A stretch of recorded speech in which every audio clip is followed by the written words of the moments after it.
día más, con la gracia del Señor, proseguimos el comentario del Catecismo de nuestra Madre la Iglesia. Continuamos explicando este punto 238.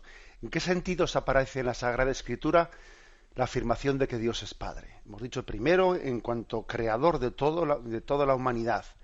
Segundo, en cuanto que ha elegido a Israel, es Padre de Israel de una forma especial, que es el primogénito de todos los pueblos. Continúa diciendo, es llamado también Padre del Rey de Israel. Es decir, que también Dios puede elegir, de hecho, ha elegido algunas personas concretas para manifestar su paternidad dentro de ese pueblo de Israel. Ha elegido a Israel como hijo, pero al mismo tiempo hay personas concretas, como es por ejemplo la realeza davídica, la realeza de Israel, que manifiesta también la paternidad de Dios. Entonces, en la medida en que el rey es hijo, ejerce también de padre. La mejor manera de poder ejercer la paternidad es poder ser un buen hijo. Igual que decimos que no se puede ser pastor sin ser oveja. Nosotros, que queremos ser pastores del pueblo, tenemos que comenzar por ser ovejas humildes de Dios.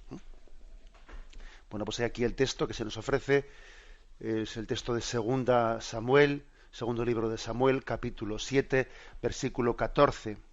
Yo seré para él padre, y él será para mí hijo. Si hace mal, le castigaré con vara de hombres y con golpes de hombres, pero no apartaré de él mi amor, no lo apartaré de Saúl, a quien quitaré delante de mí. Tu casa y tu reino permanecerán para siempre ante mí. Tu trono estará firme eternamente. Es decir, que coge y protege al rey de Israel.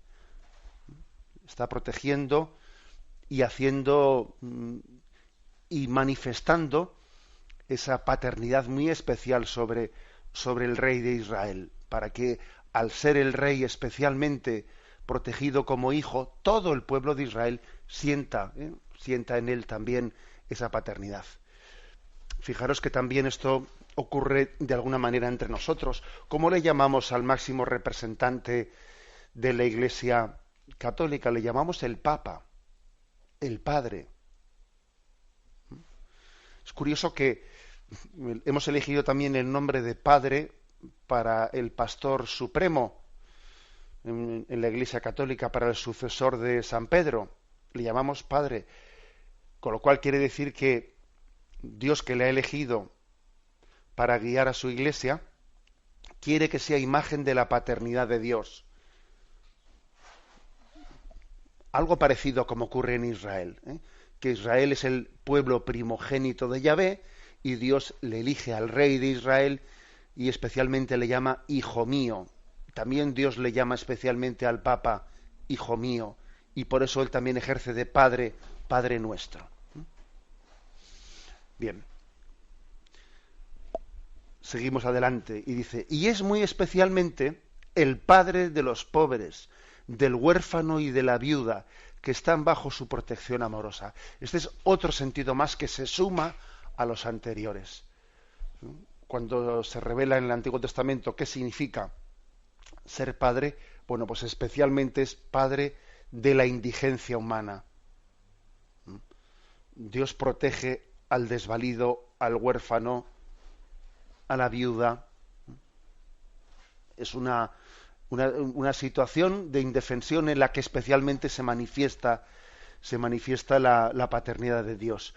Se nos remite al Salmo 68, versículo 6. Padre de los huérfanos, protector de las viudas, Dios habita en su santa morada. Es hermoso ver, ¿no?, como un padre es padre de todos sus hijos. Y no le pidas a un padre que diga cuál es tu hijo favorito. No. Pero si algún favorito tiene, desde luego, el padre es no este hijo concreto o el otro hijo concreto, sino el que más necesitado esté en ese momento. El que más necesitado esté. no es hacer acepción de personas, sino que es hacer acepción de, bueno, pues de situaciones.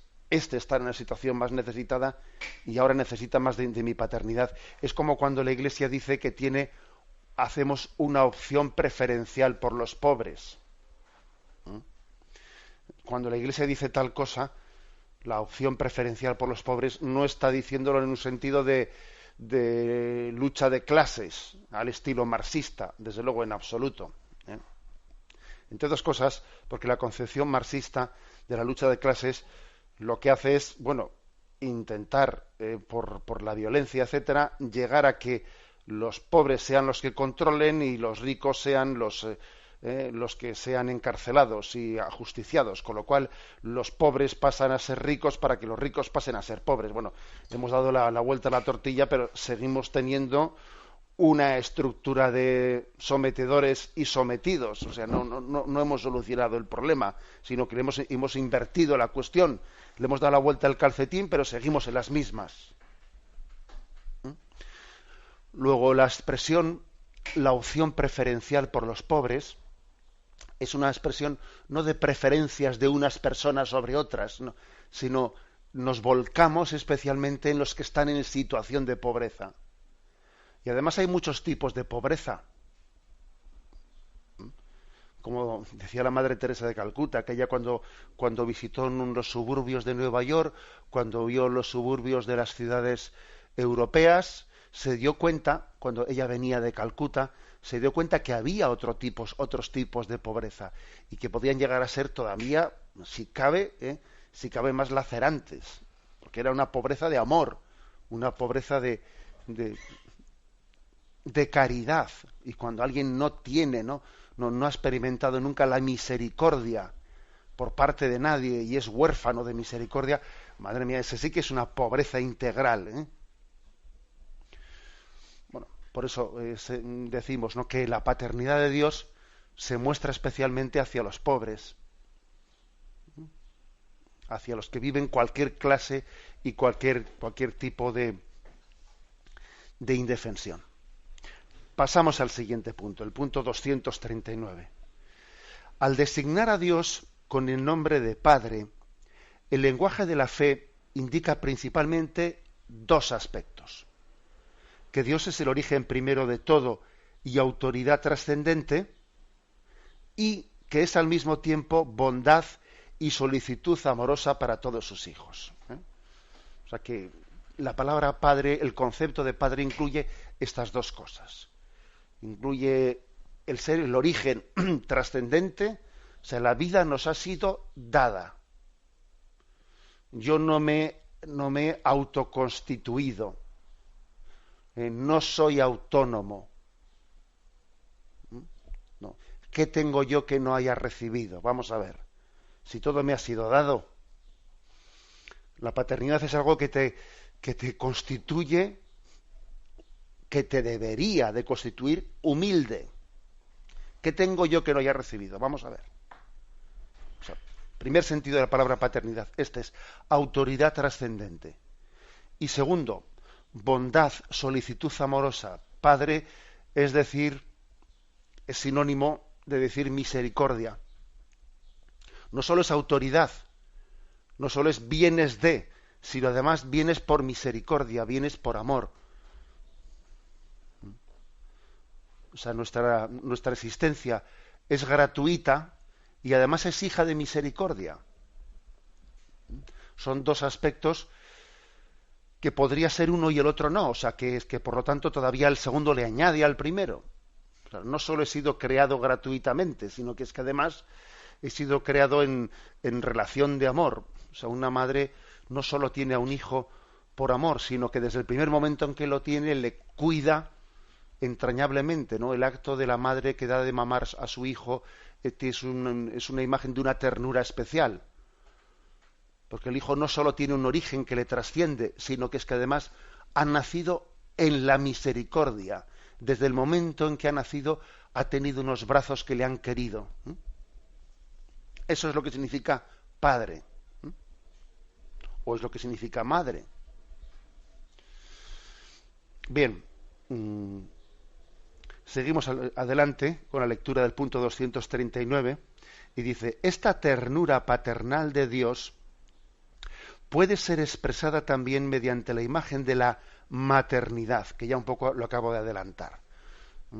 También en la Sagrada Escritura hay imágenes no sólo de la paternidad, sino también de la maternidad. En el fondo no se trata de asignarle a Dios ni el sexo masculino ni el sexo femenino. Estamos hablando de Dios desde imágenes humanas. Desde imágenes humanas.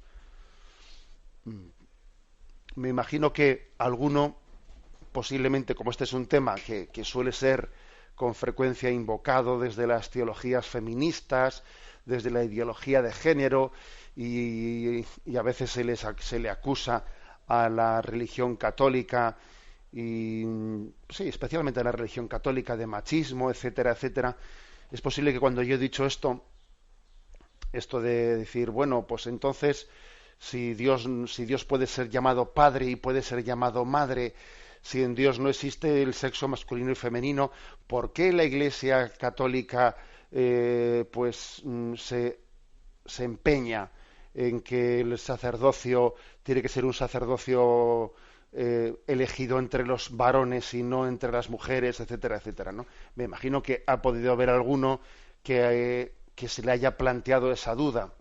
Y hay que responder de la siguiente forma. Vamos a ver, es cierto que Dios Padre, no es ni hombre ni mujer, o sea que sería llamarle a Dios Padre en el sentido de paternidad de sexo masculino contrapuesto al sexo femenino sería absurdo, ¿eh?